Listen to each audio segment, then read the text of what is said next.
Hello, everyone. Welcome to our session today. Really excited to be here with you and along with my colleagues, Toby and Bastian. Really appreciate your time. And I would like to start with the question, how many sports fans we have in the audience? Let's raise hand. How many soccer fans we have? Okay, quite a bit good audience. Just for the disclaimer, we are going to be interchanging some of the wording. We are coming from Europe, so we may call it football. What we are really referring throughout this presentation is soccer. So not get confused on that one. All right, so we are going to start with how we at AWS work with our sports customers. How do we help them to address some of the industry trends and challenges that we see? And secondly, we will focus on our partnership with Bundesliga, Germany's premier football league. And then thirdly, we will talk about the data strategy, how we at AWS approach creating an effective data strategy across organization. And then finally, we will hear from DFL Digital Sports CEO Bastian to talk about how they approach creating cross-functional data strategy in their organization. So, my name is Elif Dogan. I am Senior Engagement Manager and Professional Services Lead for Bundesliga, and which means that I get to work with sports customers like teams, leagues, and other right holders innovate on AWS. So let's get started.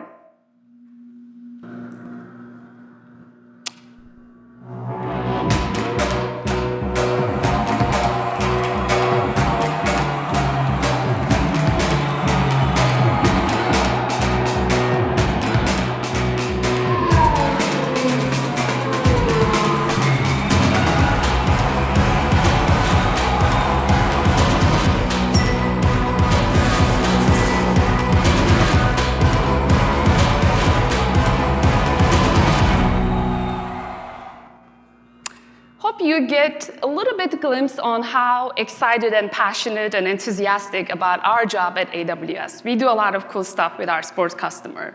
But before we dive in, let's take a few steps back and remember what happened in 2020. Yes, I'm going to take you there. The outbreak of COVID has changed pretty much everything. Our social interactions were restricted, and our work environment has completely shifted and changed. So is the sports industry. The fans couldn't go to stadiums to see the game. They had to watch it on TV and at their homes, no social interactions. And the most famous athletes and talented players had to play their games in an empty stadium. The remote consumption and interaction has become the new normal. So what we see here is some of the key industry challenges and trends that we work with across all sports customers at AWS. When I was growing up, maybe like some of you in the audience, pre-social media era, we would either go to a stadium to see the game, or we would wait at home in front of TV to come up your favorite game that you want to watch. But now there are so many ways to consume data and really content through many delivery channels and services like mobile apps, social media, and websites. This changing fan behavior has created a new complexity for providing continuous access through many services and devices. This is probably an area that most of yourselves can relate to. There are huge data and increasing amount of data sets. When we talk about data in sports, we are really focusing on three areas: fan data, video data, and performance data. This explosion of data creates a huge opportunity to create an effective data strategy and create an actionable, meaningful insights for your business. The third part is the legacy media and broadcasting. We see a lot of disruption there because there's an increasing demand from customers to get more personalized content that is available anywhere, anytime, on any devices. Now in the past, you will need to produce only one feed, like when you produce the game, you will send it to your broadcasters, but now you have to produce multiple feeds that will go to international broadcaster, domestic broadcaster, or advertisers. We also see a lot of demand from our customers to meet with their sustainability goals. Our customers are looking for ways to understand their option, utilize technology to understand their option, and track their progress and report on their progress. We, AWS, as partners and our customers, you may be familiar with our approach. We always start with customers and work backwards from that. We always seek to understand what is it our customers' needs and their desired outcomes in order to create solution. Many of the world's leading sports organizations are working with AWS, AWS Professional Services, and AWS partners to design, deploy, and deliver innovative solutions that are reshaping the sports industry. Whether it's predicting the next probable outcome of the next big play, optimizing ticket prices after a winning season, or improving on-field performance, technology is changing the game. So how do we work? We, AWS, help our sports customer. We accelerate innovation. AWS is changing the game of sports and helping our customers to solve true business problems by accelerating pace of innovation and changing how we collect, analyze, and leverage data for fans, leagues, and teams. We increase efficiency and return of investment. With a vast array of services and features, AWS makes it easier, faster, and more cost-effective to move existing applications in the cloud and build nearly anything you can imagine. AWS helps eliminate that cost and align demand better with the IT cost and reallocate resources to higher value projects much faster. We elevate fan experience. AWS helps sports organizations to deliver high-quality, low-latency, personalized content that is accessible anywhere on any devices. By transforming the entire match day experience, both in venue and online, we help our customers to increase engagement and deliver meaningful outcomes for their customers or fans. We turn data into insights. We do that by helping our customers to design and deliver meaningful, impactful, and actionable insights. So let's look into our partnership with Bundesliga next. So, sports is a very emotional product, and in Germany, the love of football or soccer is overwhelming, and it's often called as Germany's favorite child. And Bundesliga, Germany's premier football league, people go see in stadium. More than 20 million people in every season, they go physically see the games in the stadium. There are about 1.5 billion people interested in Bundesliga all around the world that are following actions. 32 million, more than 32 million fans are following on social media and sharing their enthusiasm about Bundesliga. Our partnership with Bundesliga started in 2020, and since then, we've been innovating with Bundesliga together with AWS. Bundesliga is using AI, ML, analytics, compute, database, and storage services from AWS in order to deliver real-time statistics that improve insight into the game and help predict outcomes and recommend personalized match footage for fans across online streaming, television broadcasts, and social media channels. So let's look at some of the innovative projects that we achieved together. So I'm going to be focusing on what we've done so far, and later you're going to hear some of the exciting stuff that are coming up.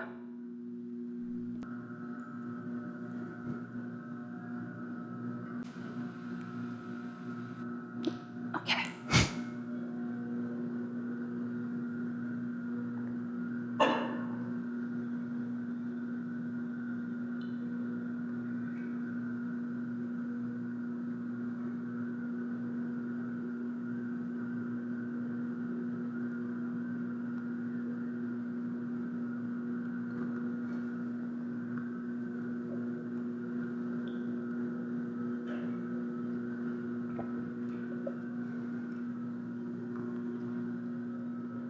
So this is a Bundesliga interactive feed.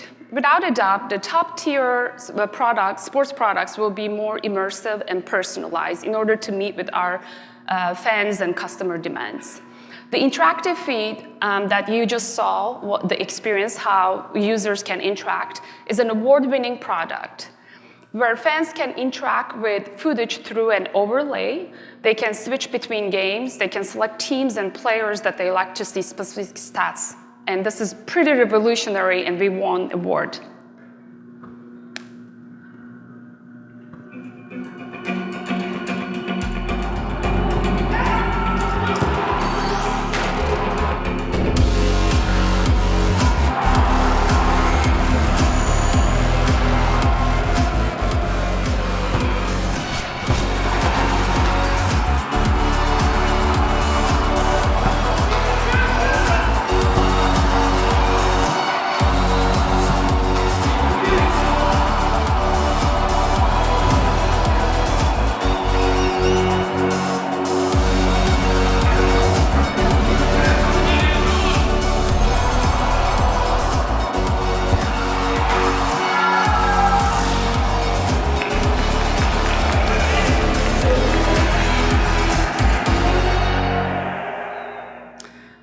Bundesliga, we built real-time statistic called Bundesliga Match Facts to create a better game experience, of course, for fans.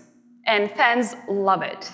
In an international survey, 95% of fans said that they have a better understanding into the game, and 88% said that they know the details of the game, they understand it better. So how do we do that? In every Bundesliga stadium in Germany, you have about 16 to 20 the cameras that are located in the stadium. They send positional packages, 25 of the players, of the position, and which is about 25 times per second. For every game, we collect about 3.6 million data points through those cameras. Once we collect those data points, we process it through serverless architecture using like AWS Lambda and other AWS services to create these statistics. We also use Amazon SageMaker to produce these analytics. As of today, there are 15 Bundesliga match facts. As you just saw, there are some that is goal probability and attacking zone, set piece thread, and so forth that are being broadcasted globally in every Bundesliga game.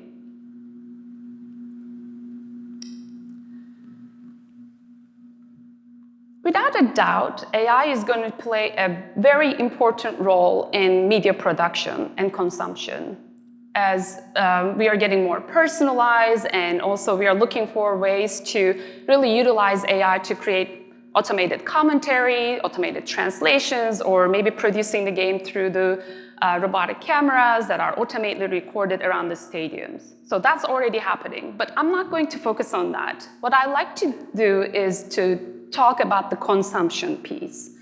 So what you see here is the official Bundesliga app, which is one of the most important distribution channels for advanced analytics with millions of users. Fans can leverage Bundesliga app to get an additional insight, and they can customize their experience accordingly. They can get insights during the game, before the game, and after the game. What you see on the left is the team forming, so this is like one aspect of the app, and then what I'm about to show on the right is the match facts that you just saw, how we display, oops, did it again, how we display. So in addition to advanced analytics, we also worked in a very strategic project with Bundesliga to increase the user interface of the app and experience of the Bundesliga app. As you know, football is a highly emotional product, like other sports. And I personally struggle that I don't have a favorite team. I usually support like 3 or 4 teams, depending on the season. And I want to know every time my teams are winning, losing, or they're scoring, like someone's scoring against them or they're scoring a goal. So what we find out, even though people support their favorite teams, they want to know at least 3 other teams that they want to follow. So on average, fans are interested in following like 4 teams. And if you do the math, in Bundesliga, there's 36 clubs. So there's about 1.4 million club combinations that people want to see. So I don't really care about the rest of the league, but I want to know like those 4 teams. So on top of that, there are also demographic differences, regional differences, user preference, what you want to see and what you want to know about those teams. So what we did is we used Amazon Personalized to collect all that data and process it to analyze and then deliver a personalized recommendations in the Bundesliga app. With the help of some of the A/B testing, we wanted to see the effectiveness of this approach. And what you see on the right is some stats. There was clearly increasing engagement from the fans, and the fans were more engaged in the app and through this personalization effort that we did together. Okay. With that, I would like to invite my colleague Toby to the stage, who will now focus on how we at AWS approach creating a data strategy. Thank you all so much for listening.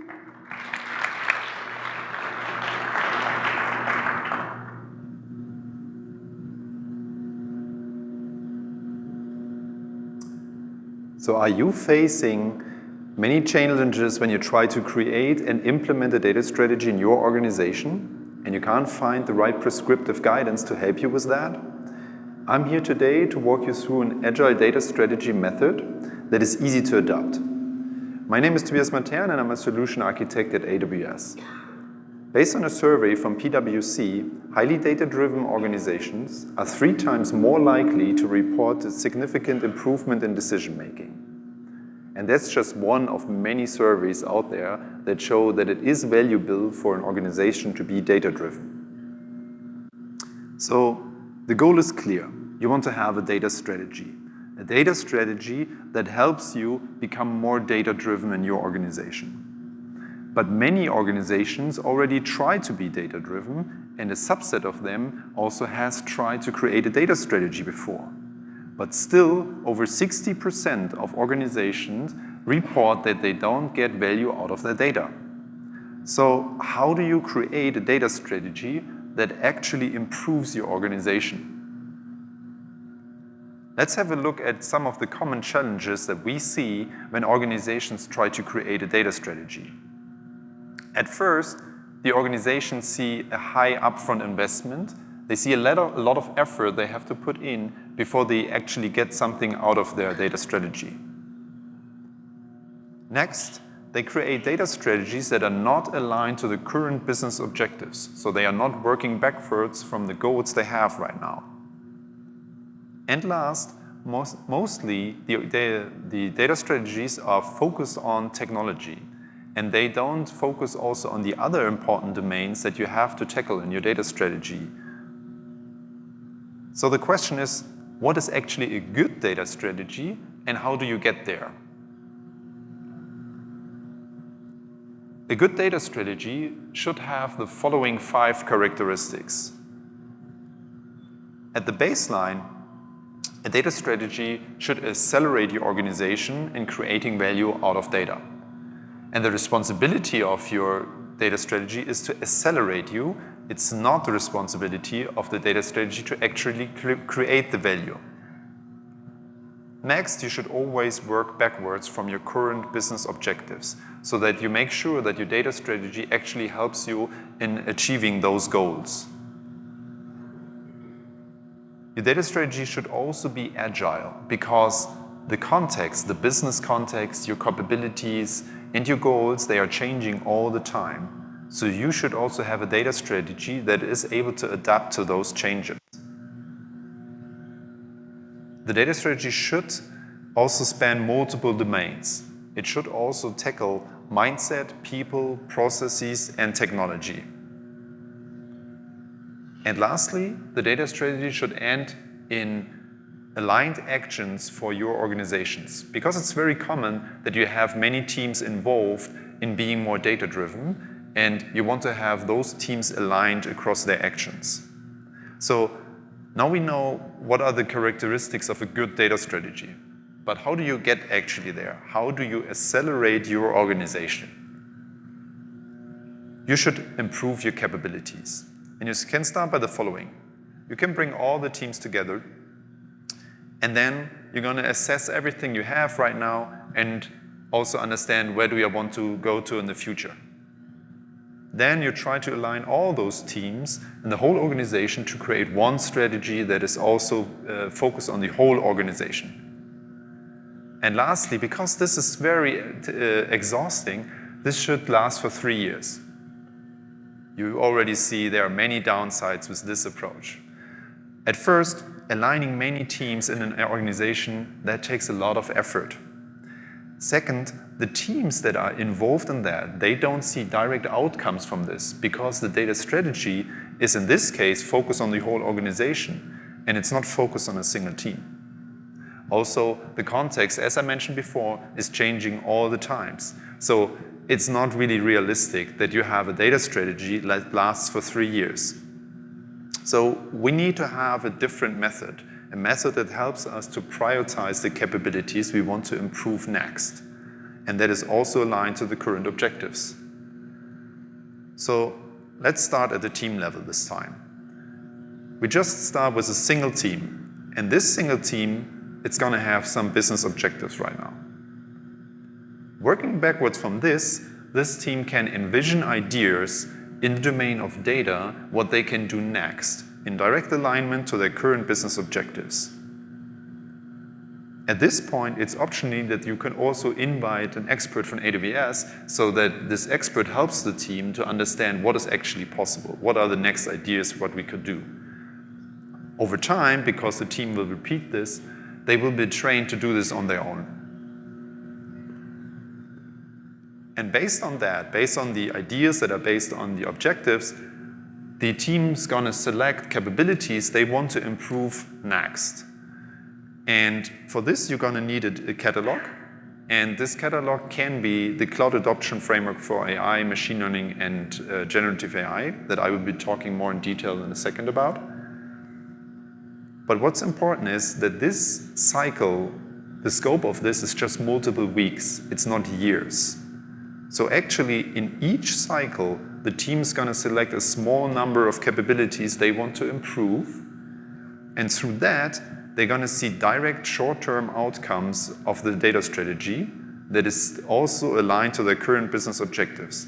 And this will lead to just a higher motivation of the team to participate in this data strategy.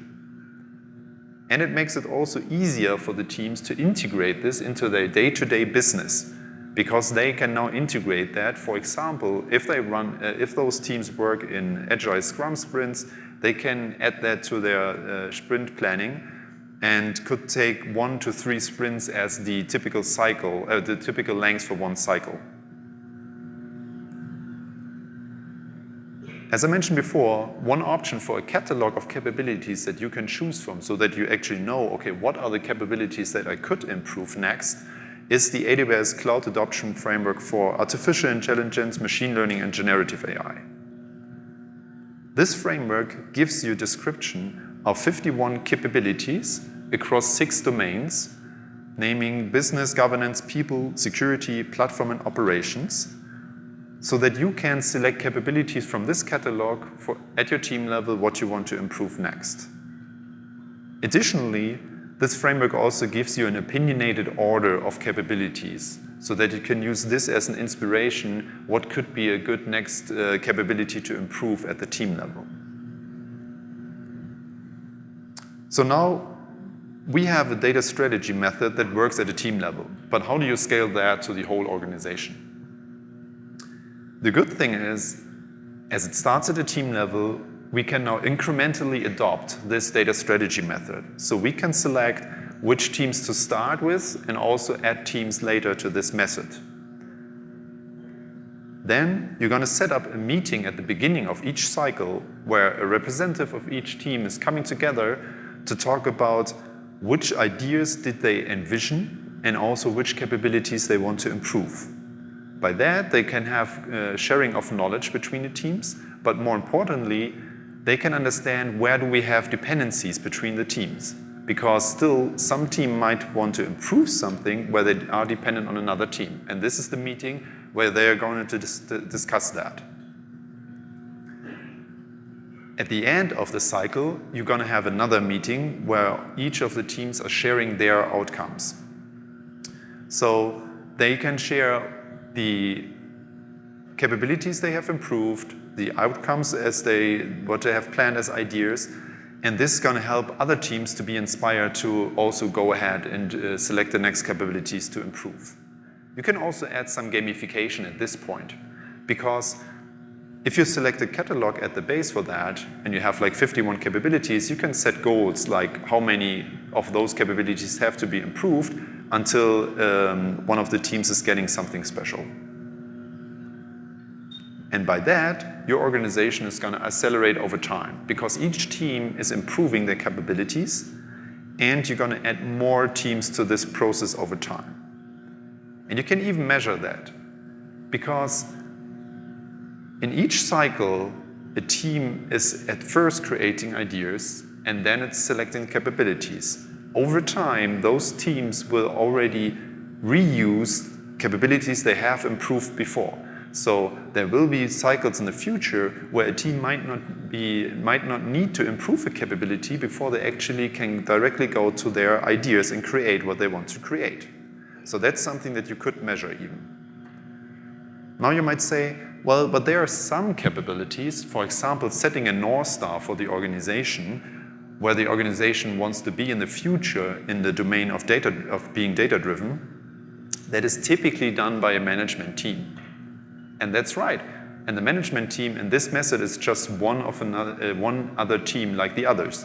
So it's also one representative of the management team that's going to join into the alignment and to the sharing outcomes meeting, so that the management team can also understand where the other teams have a dependency on them. For example, they say, we need a North Star, and then this management team can also tackle that in the next cycle.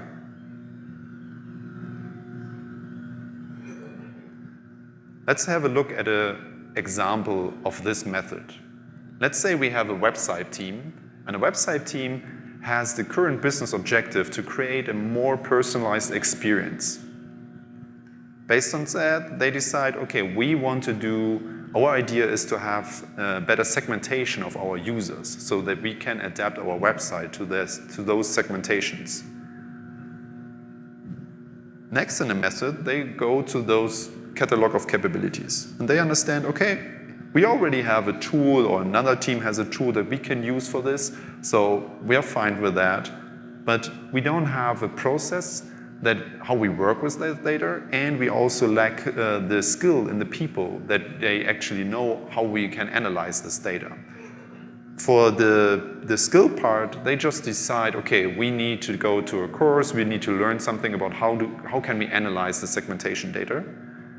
But for the process part, they want to have something that they can use on their own to go deep and analyze the data. So they want to have, for example, a BI tool that they want to use. So they go to this alignment meeting, and before this cycle, there was a different team that was responsible for providing this BI tools. But this team decided, okay, this is something we want to do in the future, and we want to keep that, so we want to have a self-service BI. So they're going to go to this alignment meeting, and then they're going to tell the other team, okay, we now have the dependency that we would like to have a self-service portal for doing some BI. So now the other team can also take that with them and plan that into next cycle to provide a self-service BI tool for them. And then those teams can simply go and build what they have planned to build and share their outcomes at the end. And this will over time then be repeated and accelerate your organization in being data-driven. Now, let's hear from Bastian Zuber, the CEO of DFL Digital Sports, about some insights about what Bundesliga will do in the future based on our partnership and also based on this agile data strategy method.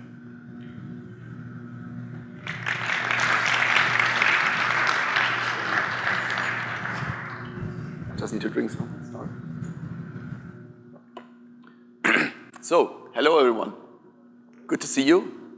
It's hard to see you because there's a lot of light, but happy to have you here on board today. And let's move on. So before we move into some details, as Toby just said, I would like to elaborate on two topics which might not be too obvious to everyone, but which we believe at the DFL, which is the governing body of the Bundesliga in Germany, comparable to the NFL for football in the US. We highly believe that those need to be addressed if you want to have excellent outcomes and if you want to be successful in implementing a strategy, be it an overall strategy or be it a data strategy. And I'm talking about culture. Maybe not too obvious for a lot of you guys, but we highly believe that culture is very, very important. And me personally, I truly believe in that quote from Peter Drucker.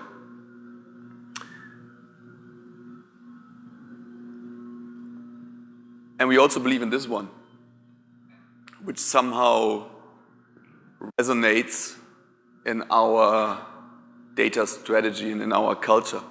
So we truly believe in this one. Without data, you are just a person with another opinion.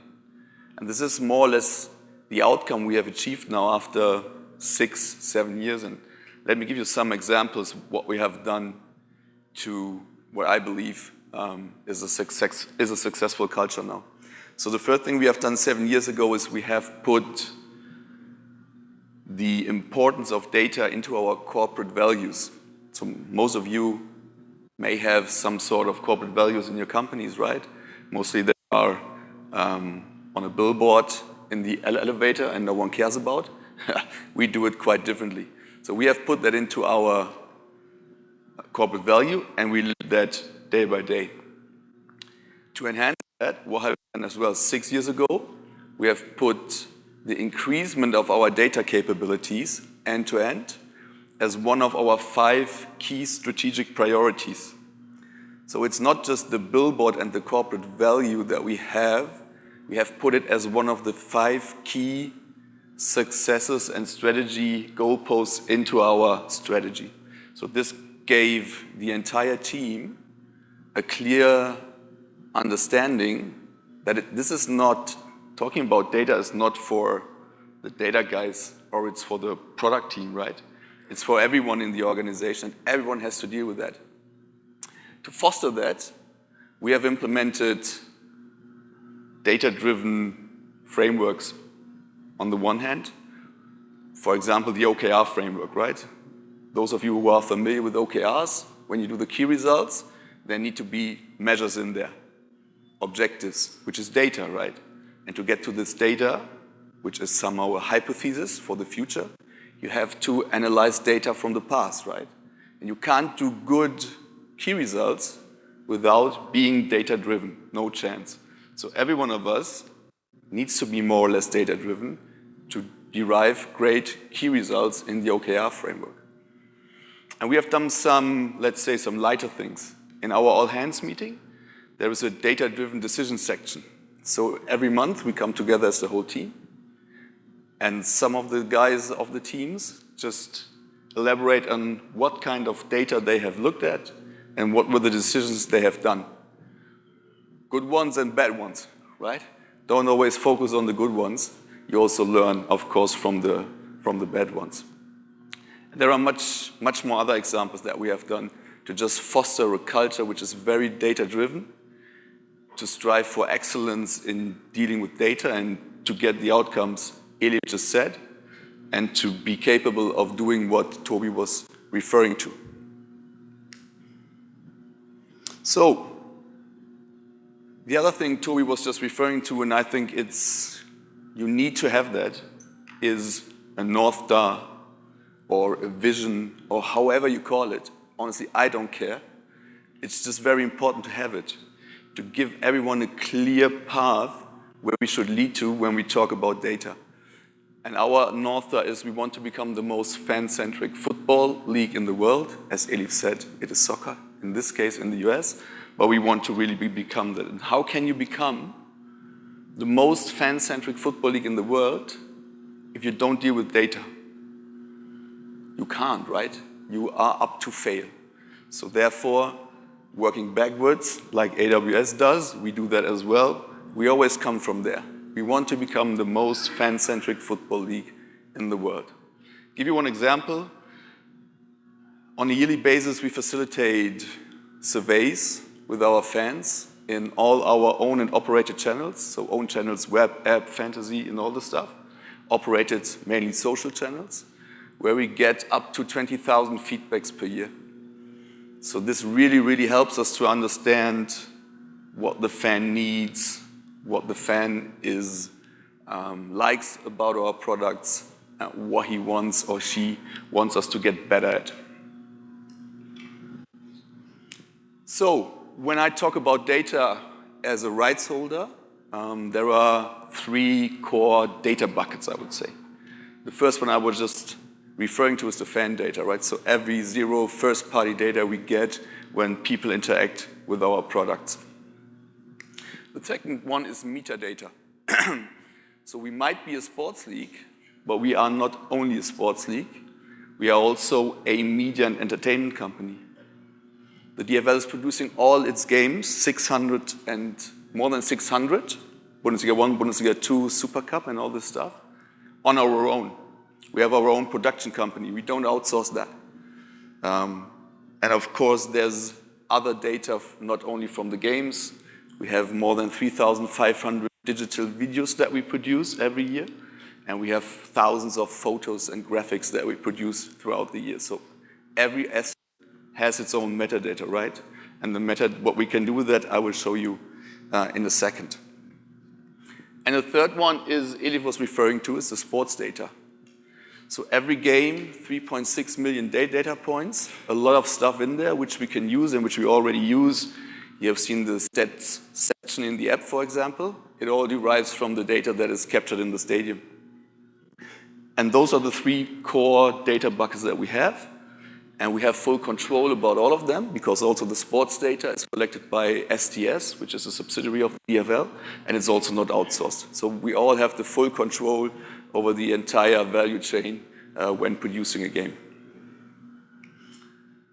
So, no talk in 2023 without Gen AI, right? But for us as a rights holder, Gen AI is a terrific chance and opportunity to scale content production and to make it much, much better as it was in the past.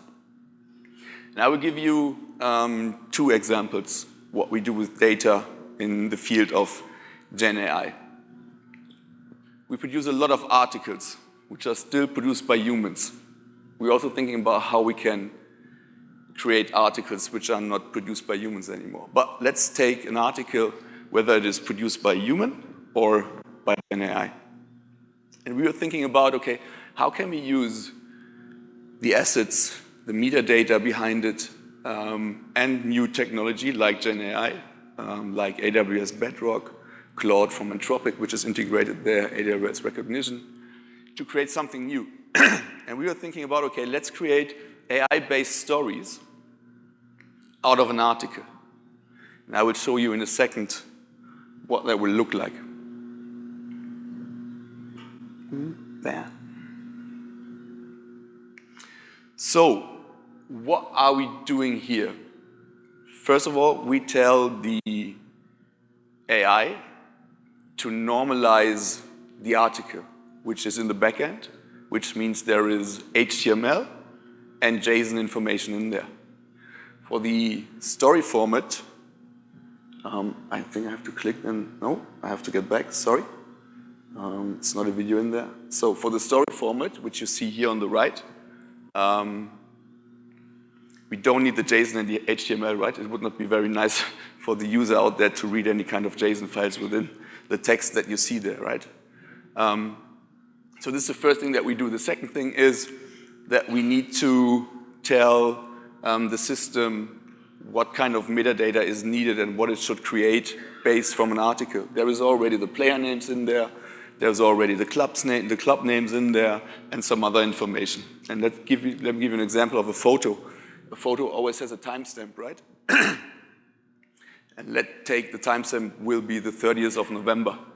Then we connect the data from the sports data that we have, because in the sports data, there's a connection between the date and the match day.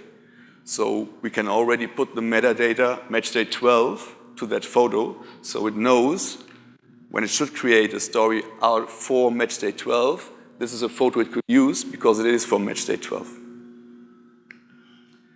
So, and then we give it a prompt, and I will read a little bit of it because I can't keep that exactly in my mind, but I think it's quite interesting for you to understand. So, what we prompt then is, we want you to summarize an article and transform it into a list of discrete slides. The number of resulting slides must be between 3 and 8. So the story there on the right, 3 to 8 slides. Slides come in 2 types, text or quote. The text slides consist of title, description, type, one scene and actors. Quote slides consist of title, quote, type, one scene and actors. The text slide should summarize a key aspect of the article with a title and description. Each subsequent slides should contain different key aspects of the article. The title of a text slide should be no longer than 100 characters. The description of a text slide should not be longer than 180 characters. The actors of a text slide should contain the main actors, not more than 2, of that slide. The type of a text slide must always be text. You may use a max of 8 slides. Here's an example of a text slide, and then we move on to give the AI the examples of what it should do and what it should not do, right? So no hallucination and all this stuff that could happen if you work with Gen AI. So and then this is the outcome of it, and it shows a great example of especially how many teams there are involved, the content team is involved, right? Because they at the end have the final say to say, okay, this is good stuff or not. The other good thing is, of course, the developers are on there and all this stuff, so I don't need to tell you, you are more familiar with that. And the other good thing is we all do that in our own headless CMS. We have done all the programming on our own, because if we would have something as a service, I'm not sure how long it would have taken to tell the provider of the CMS that we would like to do that. Then they put it on their roadmap, and then in half a year, they have done it, and that's it.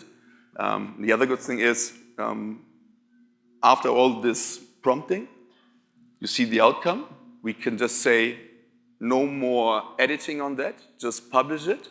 But we have also built an editor into our CMS where there is still the possibility of a human to interrupt the process and just maybe choose another photo or edit the photo, because in an article, there is mostly a 16:9 photo.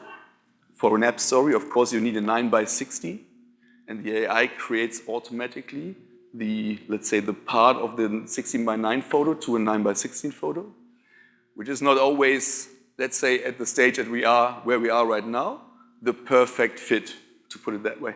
So it's good at the moment that we still have the chance that an editor can have a look at it. That's really, really a great example for us, how we can resonate on Gen AI. Another one is, we have a match ticker in the app, which is a live ticker from an editor, and it's a rich media format. So it's not just text, goal, minute 42, Bastian Suber, which would be great if I would play Bundesliga, but too old.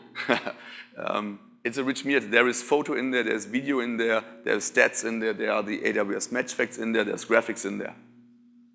So imagine there is a photographer in the stadium who is doing a photo of the Leipzig players who just scored a goal. It takes up to 15 minutes until the photo he has taken or she has taken is in our datable and reusable for our products. 15 minutes might be a little bit too long, right? Because if you really want to be catchy at match day, you need to be very, very short in time. So what we do is we take, with the AI, a thumbnail out of the broadcast feed, which is the live feed, right? Which is not maybe the best resolution that you can have at that moment. So what we do then is we take the thumbnail, out of the broadcast feed, as I just said, run it through the AI, and scale it to the quality that we need so that it can then be used either by the AI to create those stories, which I just showed before, or an editor can use it and put it manually into the match ticker. At the moment, that takes us 6 minutes. So we already reduced the amount of time until we can use it in a good way. And of course, through learning and by learning, we hope, we hope to get this done much, much more faster than at the moment.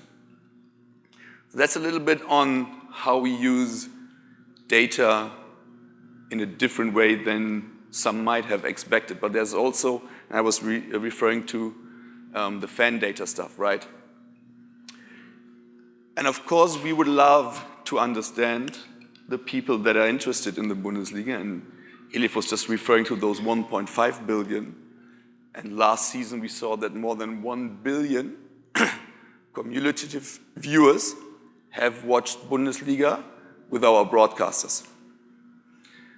And of course, it would be great for us to understand them in detail and get as much information about them as we can. So we have decided together with AWS to move into a fan 360 view, which just means that every touch point a fan has within the DFL world, and I'm not referring here to the Bundesliga world because the Bundesliga world is 36 clubs, right?